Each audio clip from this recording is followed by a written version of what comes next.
그 솔로몬 다윗 그 시대에 법궤와 특별히 다윗 시대겠죠. 법궤와 그리고 그 성막이 있던 곳, 뭐 이스라엘 백성이 애굽에서 나와 광야 시대를 거쳐 가나안 땅으로 들어가게 되고 그 법궤와 성막이 있던 곳이 바로 실로였거든요. 실로는 당시 신앙의 중심지였죠. 그때만 하더라도. 근데 그곳 출신입니다. 이제 그러다 보니까 아무래도 그런 분위기 속에서 성장하고 분위기 속에서 그 생활했다는 것이 사실 그에게는 굉장히 그 믿음에 있어서 믿음을 성장하게 하고 또 성숙한 믿음을 갖게 했을 가능성이 많죠. 그 실로라는 곳은 에브라임 지파의 성읍이고요. 실로라는 의미는 휴식하다, 평안하다, 번영하다라는 뜻이고요. 앞서 언급한 것처럼 성소와 그리고 법궤가 있었던 곳, 예배의 중심지, 제사의 중심지였던 곳입니다. 특별히 사무엘상 14장 3절은 이렇게 기록하죠. 아히야는 에봇을 입고 거기 있었으니 그는 이가봇의 형제 아히두베의 아들이요 비느하스의 손자요 실로에서 여호와의 제사장이 되었던 엘리의 증손이었더라. 백성은 요나단이 간 줄을 알지 못하니 라고 사무엘상 14장은 기록하고 있죠. 에봇은 대제사장이 입던 옷이죠. 그러니까 이 아히야는 뭐 대제사장은 아니겠지만 그러나 어쨌든 이 제사장 반열에 있던 사람이고요. 제사장 가문에 속해 있던 사람입니다. 그리고 그가 이가봇의 형제라고 기록하는데 여러분 이가봇도 아마 들어봤을 것 같습니다. 이가봇은 우리가 잘 알고 있는 엘리 제사장의 두 아들 홈리와 비느하스 블레셋과의 전투에 나갔다가 거기서 죽죠. 그리고 아버지가 그 소식을 듣고 엘리 제사장도 죽죠. 근데 그 비느하스의 부인이 남편이 죽었다는 소식을 듣고 조산을 하게 되죠. 조산. 근데 그 조산했을 때의 이름이 이가봇이거든요. 이가봇의 의미는 하나님의 영광이 이스라엘에서 떠났다라는 뜻입니다. 이제 그 이가봇이 여기 등장하고 있는 거죠. 근데 어쨌든 이 본문 기록에 의하면 아히야는 실로 출신이라는 것을 말하고 있습니다. 특별히 이 사무엘상 14장에는 제사장의 가문이라는 것도 언급하고 있죠. 3절에 그렇게 기록하고 있죠. 실로에서 여호와의 제사장이 되었던 엘리의 증손이었더라고 기록하고 있습니다. 증손. 네, 증손. 그러니까 좀 많이 내려갑니다. 우리 교회 역사를 보면은요, 3.1 만세 운동 당시 활동했던 분 중에 한 분이 권전필이라는 분인데요. 권전필 집사님. 우리 책에 80년사의 기록에 있어요. 근데, 그 성원교회, 그 목사님이, 이 목사님인데 갑자기 또 이름이 생각이 안 나요. 부르질 않으니까. 자, 뭐죠? 이재훈 목사님이 저한테 그래요. 권전필 그 집사님의 후손을 우연히 만나게 됐다는 거예요. 우연히. 그러면서 그 권전필 집사님의 손자라고 그래요, 그분이. 그냥 내가 이렇게 나이로 계산해 봤을 때는 손자가 아니고 증손 같아, 내가 봤을 때. 왜냐하면 권전필 집사님이 3.1 만세 운동 당시 활동을 하다가 고초를 당하거든요. 그게 1919년인데, 그럼 지금부터 100년도 넘은 거잖아요. 그 증손일 가능성이 높아요. 제가 볼 땐. 이게 손자는 너무 이게 안 맞아. 이 횟수로 봤을 때. 증손은 뭐 참 까마득한 거죠. 예. 증조 할아버지 까마득한 거죠. 네. 여기도 엘리의 증손입니다. 누가? 아히야가.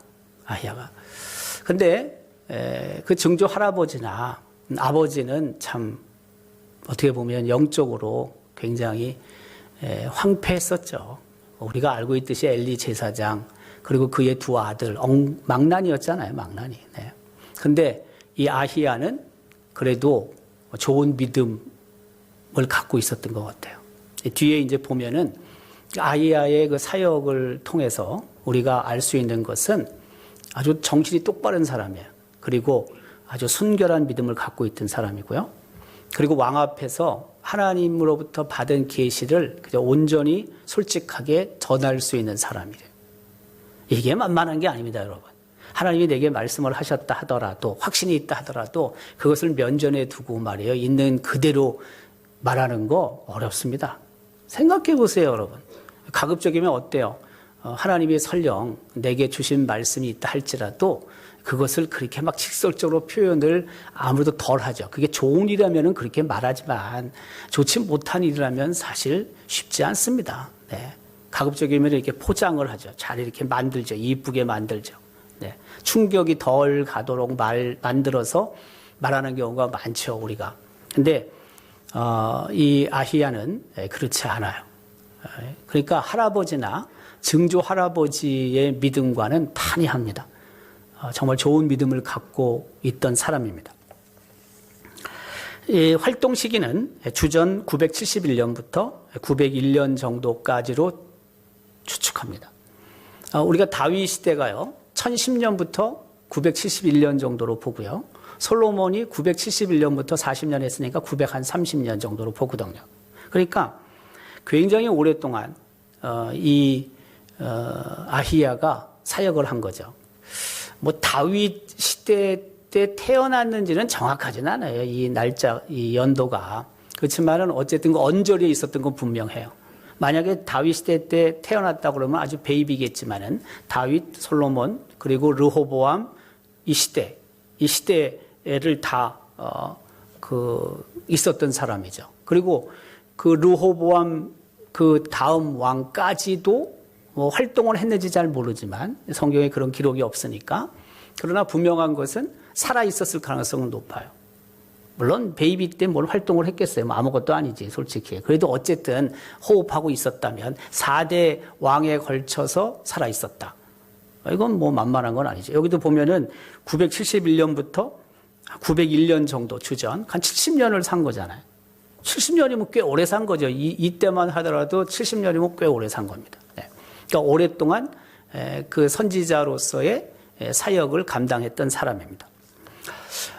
이 아히야의 활동, 이 사역은요, 솔로몬의 범죄하고도 긴밀한 관계를 갖고 있습니다. 우리가 알고 있듯이 솔로몬이 이제 성적인 범죄를 저지릅니다. 이방인의 부인들이 참 많았죠. 700인의 후궁이 있었고 300인의 첩이 있었죠. 열왕기상 11장 3절은 이렇게 기록합니다. 왕은 후궁이 700명이요 첩이 300명이라. 그의 여인들이 왕의 마음을 돌아서게 하였더라. 하나님으로부터 돌아서게 했죠. 이 여인들이. 근데 이 여인들의 출신이 이스라엘이 아니고 이방 사람이에요. 이방 사람이니까 그 예루살렘 이스라엘로 올 때 자기 나라에 있는 우상들을 가지고 왔잖아요. 근데 그 우상을 사실 솔로몬이 단호하게 물리쳐야 하는데 그렇게 못했던 거죠. 그리고 하나님께 더 가까이 가야 될 솔로몬이 이 이방 우상들에게 빠지게 되는 거죠. 좀 안타깝죠, 사실. 그런데 내 옆에 누가 가까운 사람이 누구냐에 따라서 사실 우리의 생각, 우리의 행동들이 굉장히 많이 바뀌게 됩니다. 옆에 정말 믿음 좋은 사람, 행실이 좋은 사람을 옆에 두는 게 굉장히 중요합니다. 기도하는 사람 옆에 있으면은요, 나도 어쨌든 그런 기도의 사람으로 변화될 가능성이 대단히 높죠. 헌신의 사람, 희생의 사람이 내 옆에 있으면 당연히 헌신의 사람, 봉사의 사람이 될 가능성이 높죠. 아무래도 높죠. 근데 뭐 기도도 안 해, 봉사도 없어. 그냥 그게 당연하게 생각이 들지 않겠어요, 여러분. 근데 그렇게 열심히 기도하는 분 옆에 있으면은 그게 보이니까 나도 모르는 사이에 그 기도 기도를 배우게 되죠. 나도 이 시간 기도해야 되는 시간인가 보구나 라든지 또 그가 기도하는 소리를 듣고 기도를 배우게 되는 거죠. 그래서 어쨌든 우리 주변에 그런 기도든 예배든 뭐 봉사든 뭐 헌신이든 이런 롤 모델과 같은 사람을 옆에 두는 것이 신앙생활에 있어서는 아주 중요한 거죠. 근데 그런 측면에서 부모가 어떤 믿음을 갖고 있느냐, 어떤 믿음의 삶을 살고 있느냐, 그것도 우리 자녀들에게 엄청난 영향을 주는 거죠. 말할 것도 없는 거죠. 그래서 우리 부모들이 어쨌든 그 믿음을 잘 지키고 또 하나님을 잘 섬길 수 있도록 최선을 다해야 되는 것이 맞는 거예요. 뭐 다른 부분에 있어서 우리 자녀들이 부모를 존경해야 하는 것도 당연하지만 제가 봤을 때 하지만 이 믿음에 있어서 신앙에 있어서 자녀들에게 정말 그런 본보기가 된다면은 그것만큼 저는 자랑스럽게 없다고 생각이 들어요. 그러니까 우리가 우리 삶을 정말 잘 살펴봐야 되겠죠. 두 번째, 솔로몬은 이제 우상 숭배에 빠지게 되죠.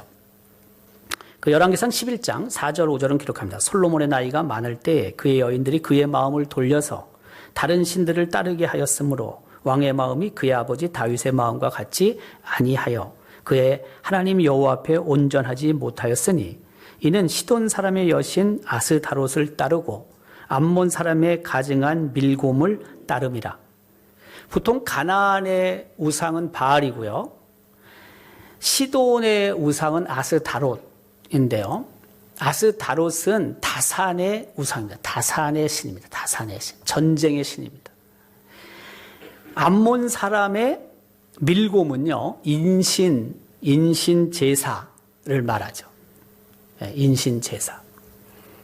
이런 부분들이 말도 안 되는 것 같지만은 주변에 이게 막 있으니까 이방 여인이 와서 그걸 당연하게 하고 있으니까 지금 솔로몬이 나이가 많았을 때 더 하나님을 붙잡아야 되는데 하나님을 떠나서 이쪽으로 가는 거죠. 참 답답한 일이죠. 이게 정말 답답한 일입니다. 근데 이제 마음이 약해지니까 육신이 약해지다 보니까 마음이 좀 약해지겠죠. 그래서 그 옆에 있는 부인들이 좋지 못한 영향을 주는 거 아닙니까? 그 제가 주위에도 잠깐 언급했지만은 우리 연세 드신 분들, 뭐 그래도 교회에 나오실 수 있는 분들은 훨씬 덜한데 나오지 못하는 분들, 이분들 정말 우리가 마지막 하나님 나라 가실 때까지 믿음을 유지할 수 있도록 최선을 우리가 다해야 되죠. 네. 잠깐 한눈 파는 사이에 믿음을 잃어버릴 수도 있습니다. 장담은 못 하잖아요, 우리가. 우리 그 한 청년이, 좀 코로나 시대니까 뭐 우리 어른들도 그렇고, 뭐 근데 이 친구가 잘 안 보여요. 얼굴이 잘 안 보였어요. 가끔 나오긴 나오는데, 아주 뜸해. 이 코로나 기간 동안. 근데 들려온 이야기가 신천지에 가 있다는 거예요. 이 참 답답하죠. 아주 열심을 냈던 친구예요.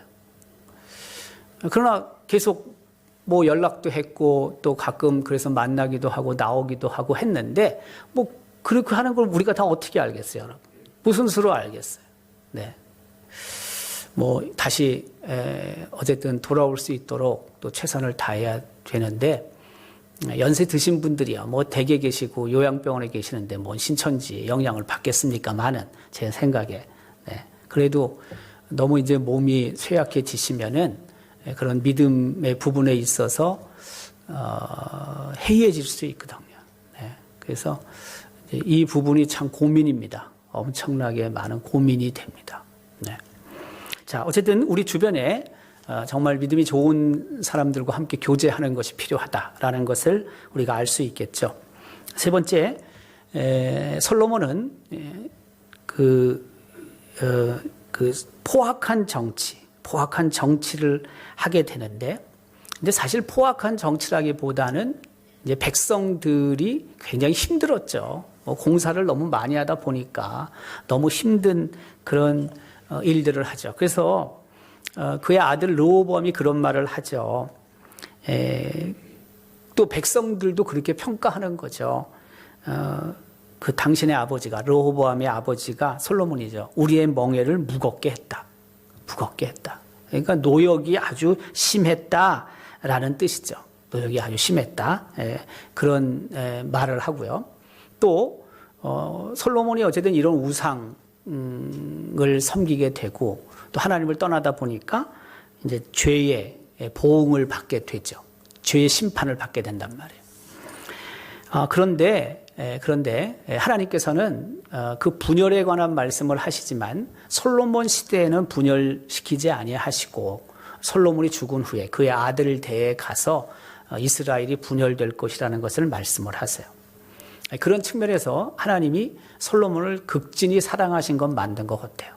웬만하면 솔로몬 시대에 그 솔로몬의 범죄 행위를 보고 하나님께서 분명히 보응하실 텐데 참으신 거죠.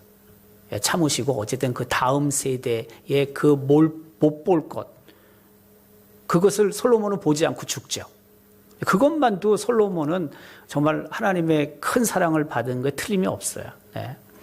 어쨌든 중요한 사실은 솔로몬의 범죄를 통하여 이스라엘이 분열되게 됐다는 것입니다. 자, 세 번째, 이스라엘 왕국의 분열을 이제 아히야 선지자가 예언을 하게 되는 것입니다. 열왕기상 11장 30절, 31절, 32절은 이렇게 기록합니다. 아히야가 자기 입은 새 옷을 잡아 12조각으로 찢고 여로보암에게 이르되 너는 10조각을 가지라. 이스라엘의 하나님 여호와의 말씀이 내가 이 나라를 솔로몬의 손에서 찢어 빼앗아 10지파를 내게 주고 오직 내 종 다윗을 위하여 이스라엘 모든 지파 중에서 택한 성읍 예루살렘을 위하여 한 지파를 솔로몬에게 줄 것이다. 솔로몬의 후손에게 줄 것이다. 그런 뜻이죠. 분열을 하나님께서 아히야 선지자를 통해 예언을 하시죠.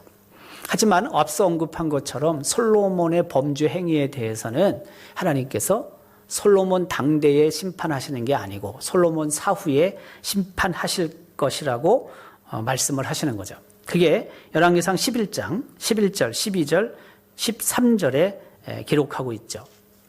여호와께서 솔로몬에게 말씀하시되 내게 이러한 일이 있었고 또 내가 내 언약과 내가 내게 명령한 법도를 지키지 아니하였으니 내가 반드시 이 나라를 내게서 빼앗아 내 신하에게 주리라. 이 신하가 누구예요? 여로보암이잖아요.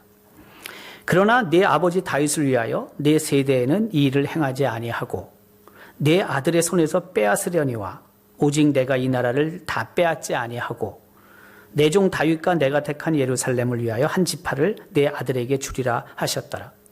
모조리 다 그의 신하인 여로보암에게 주는 건 아니고, 그렇죠? 네, 적지만 지파로 보면 10대 1입니다. 10대 1 적지만 하나는 솔로몬의 아들에게 주겠다. 그렇게 하나님께서 말씀하시는데 이것도 그 다윗 솔로몬의 왕가가 끊어지는 건 아니거든요. 웬만하면 다 끊어지는 거죠. 뭐 끝나는 거죠. 뭐 하나님의 은혜죠, 사실은.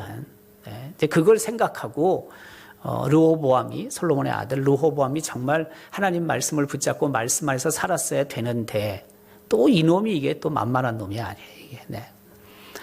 정말 그 다윗처럼 할아버지 다윗처럼 예수 그리스도 하나님만을 쫓고 그 믿음 안에 살아야 되는데 그렇게 하지 않는단 말이에요.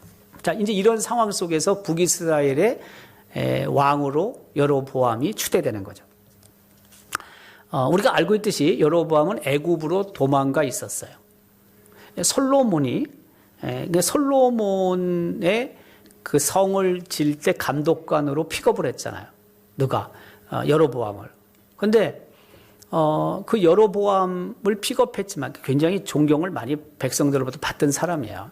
그러다가 그 두려워하게 되고 솔로몬을 결국에는 솔로몬 당대에 여로보암은 도망하게 되고 애굽에 내려가 있었던 거죠. 근데 그러다가 솔로몬이 죽게 돼서 다시 귀국을 하게 되는 것입니다. 그리고 나서 여로보암은 북이스라엘 쪽의 왕이 되죠. 그게 열왕기상 12장 40절입니다. 온 이스라엘이 여로보암이 돌아왔다 함을 듣고 사람을 보내 그를 공회로 청하여 온 이스라엘의 왕으로 삼았으니 유다 지파 외에는 다윗의 집에 따르는 자가 없으니라. 네. 왕이 됩니다. 왕이.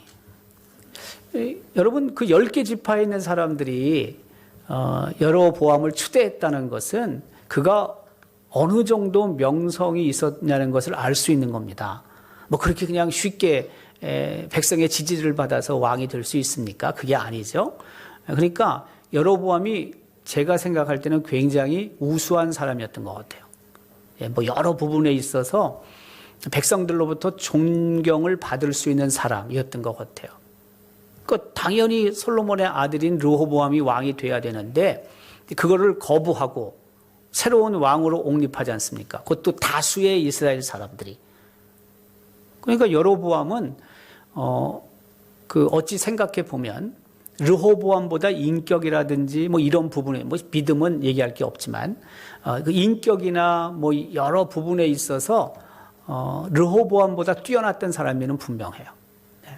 근데 사실은 르호보암 입장에서는 그가 그 솔로몬 왕의 아들이잖아요. 그러니까 그 왕권을 쥐는데 훨씬 유리한 위치에 있는 거죠. 그렇지 않습니까? 그럼에도 여로보암에게 결국에는 패하는 거죠.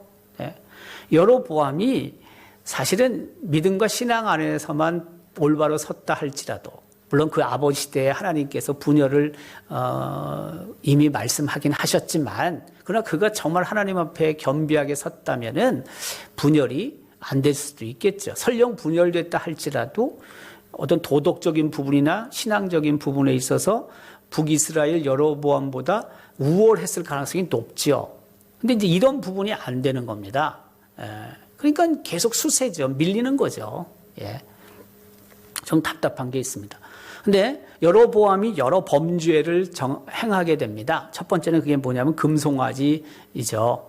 여로보암 입장에서는 예루살렘에 성전이 있고 북이스라엘 사람들이 제사 지내기 위해서 예루살렘에 가는 것이 두려웠죠. 왜냐하면 유다의 마음을 뺏길까 봐. 그래서 남쪽에는 베델에 북쪽에는 단에다가 이제 금송아지를 만들어 놓고 이 금송아지가 여러분들을 애굽에서 구원해낸 신이다라고 얘기를 하잖아요. 말도 안 되는 일을 하고 있는 거죠.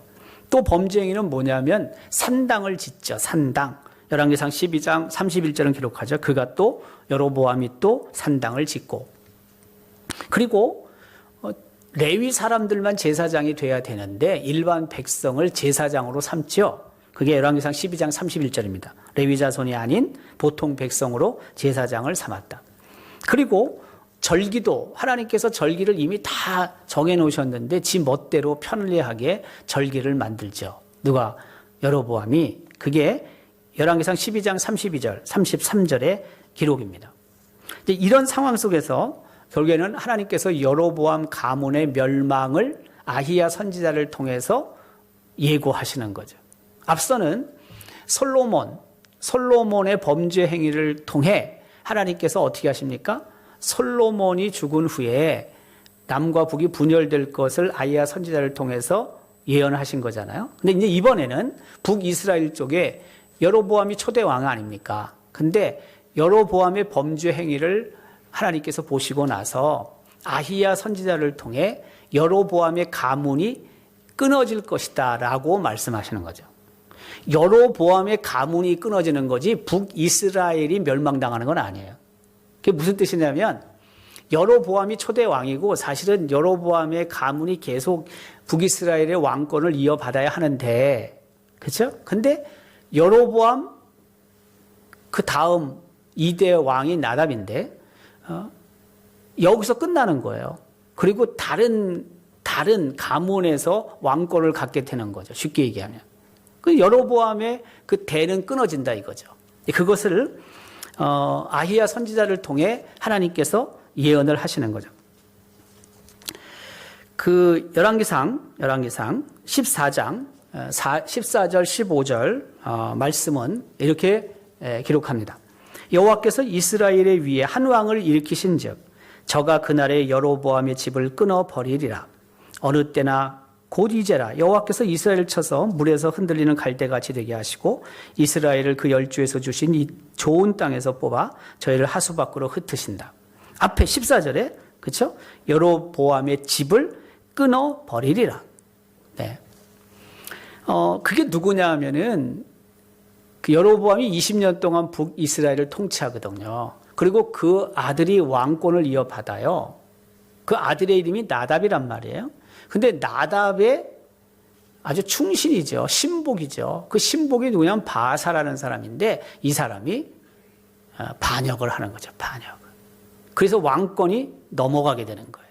끊어지는 거예요. 그래서 여로보암의 그 가문이 왕 그 위를 더 이상 갖지 못하죠. 열왕기상 15장 28절, 29절, 30절은 이렇게 기록합니다. 유다의 아사왕 셋째에 바하사가 나답을 죽이고 대신하여 왕이 되고, 그렇죠? 왕이 될 때에 여로보암의 온 집을 쳐서 생명 있는 자를 한 사람도 남기지 아니하고 다 멸하였는데 여호와께서 그의 종 실로 사람 아히야를 통하여 하신 말씀과 같이 되었으니 이는 여로보암이 범죄하고 또 이스라엘에게 범하게 한 죄로 말미암았음이며 또 그가 이스라엘의 하나님 여호와를 노엽게 한 일 때문이었더라고 기록하고 있죠. 그러니까 범죄, 이 죄는 어쨌든 하나님께서 용서하시든지 아니면 심판하시는 겁니다. 하나님은 그 죄를 반드시 보응하십니다. 욥기 34장 11절은 기록합니다. 사람의 일을 따라 보응하사 각각 그 행위대로 얻게 하신다. 그러니까 우리가 하나님의 심판으로부터 자유함을 얻기 위해서는 회개가 필수적인 거죠.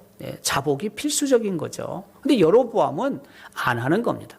솔로몬도 안 했던 거죠. 결국에는. 그래서 바하사의 반란을 통해 여로보암의 왕가는 끝나게 되고 그리고 다른 사람의 집안으로 북이스라엘의 왕권이 넘어가게 되었습니다. 안타깝긴 하죠. 네. 그러나 그 범죄 행위, 뭐 우상 숭배든 그 밖에 다른 여러 그 범죄 행위를 하나님께서는 그저 모른 척하고 계시는 건 아닙니다. 그러니까 하나님의 심판이 임하기 전에 사실 우리가 해야 될 것은 하나님 앞에 겸손히 자복하는 것입니다. 하나님 앞에 회개해야 하는 것입니다. 그것이 우리 삶에 있어서 그 하나님의 심판으로부터 어쨌든 우리가 자유함을 얻을 수 있는 유일한 길인 거죠. 오늘 이 아히야 선지자를 통해서 우리에게 하나님이 하시는 교훈의 말씀이 있습니다. 첫 번째는 뭐냐면 그가 믿음의 가문에서 성장한 사람, 환경이 굉장히 중요하다고 했는데요. 그의 증조 할아버지나 아버지는 비록 믿음 안에서 올바로 서 있지 못했지만 그러나 그의 실로라든지 혹은 제사장의 가문이라든지 그 아버지 대라든지 혹은 그런 환경들이 그래도 이 아히야가 믿음 안에서 잘 성장할 수 있도록 했을 가능성이 있다는 것을 우리는 추측할 수 있습니다. 어떤 환경에서 자랐느냐, 뭐 다른 일반적인 환경도 중요하겠지만 우리가 갖고 있는 정체성은 그리스도인 아닙니까? 믿음 아닙니까? 신앙 아닙니까? 그렇다면 어쨌든 우리 교회는 교회대로 우리 자녀들 다음 세대들이 믿음 안에서 잘 양육될 수 있도록 그런 환경들을 우리는 잘 갖춰야 되고요. 또 가정은 가정대로 우리 아이들이 하나님을 더 사랑할 수 있도록 그런 환경들을 만들어줄 필요가 있는 거죠. 어떤 면에서는요, 우리 부모들이 어쨌든 그 기도하는 그런 모습들을 보여주기 위해서 그건 절대 아니지만은 부모가 기도하는 그런 모습들이 우리 아이들의 눈에 들어오고 그리고 그것을 볼 수 있게 하는 것은 굉장히 중요합니다. 보는 것이 굉장히 중요합니다.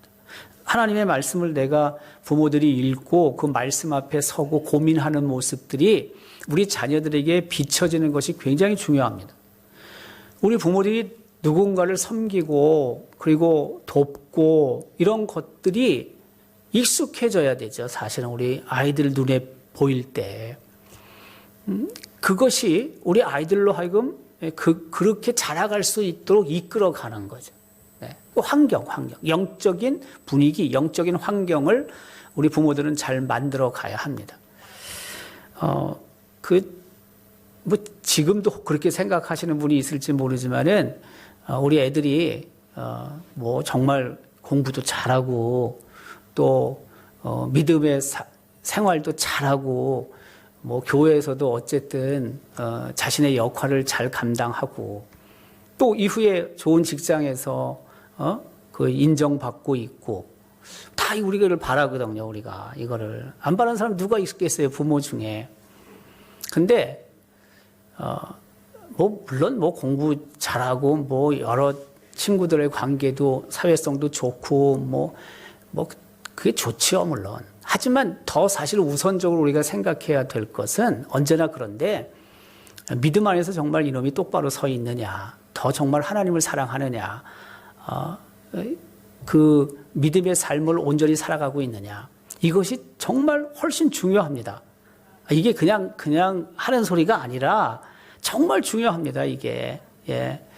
어쨌든 믿음이 좋고, 하나님을 사랑하고, 말씀 안에서 살려고 하면은요, 그 부모한테도 잘하게 돼 있습니다. 예. 그게 아니라면은 거슬립니다. 하나님의 말씀이 나를 자꾸 이렇게 뭔가 칩니다. 내가 부모에게 잘 못하고요. 뭐 그러는 것들이 말씀을 붙잡고 기도하며 살면은요, 그런 부분들이 나를 자꾸 이렇게 거스리거든요. 예? 그러니까 두 개가 이게 상반된 게 아니란 말이에요, 제 얘기는. 예? 그러니까 우리 애들이 뭐 어쨌든 잘 되는 그런 부분보다 우선순위로 놓아야 될 것은 말씀 안에 머물고 하나님 안에서 살고 그리스도 안에서 살고 믿음을 지키며 살 수 있는 것이 사실은 진짜 제1순위가 돼야 됩니다. 1순위가. 예. 근데 우리가 이제 그런 생각을 갖고 있지만 실질적으로는 그렇지 않은 경우도 많아요. 그렇지 않은 경우도 많아요. 뭐 부모들이 아이들을 위해서 최선을 다해서 뭔가 해주려고 하죠. 이렇게 다 뭐 부모들이 아껴가지고 애 뭐 좋은 학원도 보내고 뭐 어쨌든 이것저것 해달라는 거 다 해주지만은 근데 사실은 그것보다 우리 다음 세대들이 하나님 떠나지 않고 정말 예수님 붙잡고 살 수 있는 그 믿음을 가질 수 있도록 우리가 거기에 더 신경을 많이 써야 된다는 거예요. 그 방법이 서로 다 다를 수는 있지만은 그 부분이 훨씬 중요한 거죠, 이게. 뭐 말 들어 먹습니까, 여러분? 조금 크고 나면은요. 네. 뭐 요새는 뭐 사춘기도 워낙 빨리 와가지고 어렸을 때부터 말 안 들어 먹는 판인데 뭔 얘기를 하겠어요. 네. 그러면 좀 더 크면은 지 뭐 배웠다고 그래가지고 뭐 부모 무시하기나 하고 말이에요. 뭐 그런 애들이 얼마나 많습니까? 저는 우리 애들한테 공부한 걸로는 무시당하지 않습니다. 내가 훨씬 더 공부 더 많이 했으니까. 네. 진짜로요. 네. 그렇다고 해서 뭐 제가 실력이 있다는 게 아니라 공부에 투자한 시간은 내가 훨씬 많단 말이에요. 네. 그걸로 난 무시당하지 않습니다. 다른 걸로 혹 무시당하는지는 모르지만. 네. 근데 중요한 것은 어쨌든 우리 아이들이 정말 말씀 안에 머무는 거, 말씀으로 늘 도전을 받고 그리고 어쨌든 온유한 마음을 가지고 악한 마음을 떠나서 살아가는 것, 하나님을 두려워하는 아이들로 자라는 것, 생활하는 것, 그것이 가장 우선적이어야 된다는 거예요. 이게 마음대로 안 되지만, 그러니까 세상적으로 잘 안 돼도 돼요. 그거 너무 바랄 거 없어요. 너무 잘 돼가지고 부모 무시하고 부모 알기를 우습게 알고 막 이것보다는 좀 덜 안 돼가지고 부모 존중하고 존경하고 사는 게 100번 낫단 말이에요. 제 얘기는. 생각해 보세요, 여러분. 두 개를 다 하면 좋죠. 세상적으로도 그래, 아유 잘 됐네. 근데 그 다음에 또 뭐요? 부모를 사랑하고 부모에게 할 거 자기 다 하고 정말 존중하고 존경하고 이게 다 되면 좋다는 거예요, 제 얘기는, 이게. 근데, 세상적으로는 좀 덜 됐어도, 엄마, 아버지 말씀에 순종하고, 엄마, 아버지 뜻에 따라 살고, 예수 잘 믿고, 이게 100번 낫단 말이에요, 제 얘기는. 이 두 가지 다 되는 건 어려워요. 생각보다 아주 어렵습니다. 여러분, 애들 놓고 보십시오. 이 두 가지 다 된 게 도대체 몇 명이나 있나, 우리 주변에. 별로 없어요. 이게 많지 않습니다. 네. 그러니까 이거보다는 어쨌든 말씀 안에서 믿음 안에서 우리 아이들이 떠나지 않고 머물고 좋은 성품을 가지고 그리고 누군가를 도우며 살고 하나님을 더 사랑하는 아이들로 자랄 수 있도록 부모들이 정말 최선을 다해야 돼. 그런 환경들을 만들어 주어야 한다는 거예요. 이게 제가 볼 때는 우리 아이들 잘 키운 부모죠. 세상적으로 그렇게 하면 그거 어쩌다는 거예요, 도대체 그게. 저도 이제 나이가 들고 보니까 그런 생각이 들더라 이거예요. 그 전까지는 잘 몰랐는데. 그렇던 생각이 들어요, 제가. 네. 별거 없어요. 그거. 하루 세 끼 그냥 다 밥 먹고 사는 거지. 그거 무슨 좀 더 좋은 아파트에 살면 뭐하고. 그렇지 않습니까, 여러분? 좀 더 많이 공부해서 박사가 됐으면 뭐 하겠어요, 그거. 네. 그거보다는 하나님부터 존중받고 하나님을 존경하는 사람들로 사는 게, 경외하는 자로 사는 게 우리가 목표예요, 우리 삶에. 그걸 목표로 해야 된단 말이에요, 부모들이. 근데 여전히 우리가 애들 어리고 학교 다니고 또 졸업하고 아직 그렇게 안 됐을 때는요, 그게 최고로 하는 거예요, 우리가 부모들이. 왜? 옆에 있는 사람들에게 그래도 우리 애 좀 이렇다, 잘하고 싶은 생각이 있거든. 근데 우리 애가 무슨 믿음이 좋다, 이런 얘기는 별로 자랑 안 해요. 됐다, 어느 회사 다녀, 무슨 뭔 시험에 합격했어, 이런 거 얘기하지, 보통 그냥 평범하지만 그 평범 속에 나를 평안하게 하고 부모를 기쁘게 하는 게 더 있는 거지. 그거 잘 됐다고 잠시 기쁘지만은 만나기도 힘들고 참 그런 거예요. 네. 그래서 이쪽 부분에 우리가 더 많은 관심과 신경을 쓰자. 정말. 이게요, 어린 아이 때부터 부모가 그런 마음을 가져야 돼. 제가 봤을 때. 예. 근데 다 매달리거든. 학교 성적에 매달리고, 어떤 학교 가는 거, 이런 거 우리가 다 매달리거든, 이게. 근데 나중에 가보면은 꽝인 경우가 많아요. 꽝인 경우가. 네. 그러니까 그런 어떤 환상이죠, 환상. 그런 환상에서 우리가 벗어날 필요가 있어요.